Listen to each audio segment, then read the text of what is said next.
I think if you're trying to make healthier food choices, school, if you're a student, or the workplace, if you're an adult, can be a tricky place to navigate. And I think there are two main things that really disrupt people's goals, and I think there are really easy solutions to combat them. The first thing is, a lot of times we're not actually eating because we're hungry. So food is naturally rewarding, and a lot of times we actually use it as a negative reinforcement. And what I mean is that when we're in a state that we don't enjoy, we use food to get us out of this state. And a lot of times we're doing things at the workplace or in school that we may not necessarily enjoy. And when we're doing something that we don't enjoy, we actually have a decrease in dopamine production. And dopamine is a molecule that makes us more motivated to do something. But having low dopamine is slightly aggravating, and our reaction is to try to increase our dopamine levels. And sometimes at our desk, we will simply have a drawer filled with a bunch of snacks. So the first thing we look to when we are doing something that we don't necessarily enjoy is going to be to raise our dopamine by simply just grabbing one of these snacks that feels pleasurable. So alternative options would simply be removing the snacks altogether, or you can either replace the snack with a healthier alternative or with a beverage.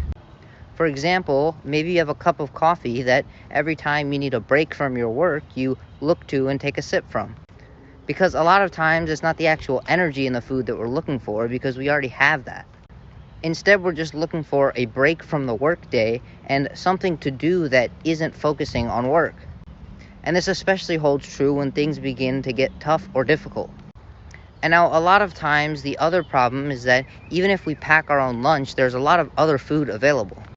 And unfortunately, foods that are extremely palatable, like candy and chips, in a sense are actually created to make our brains prefer those foods over a natural food with more nutrients.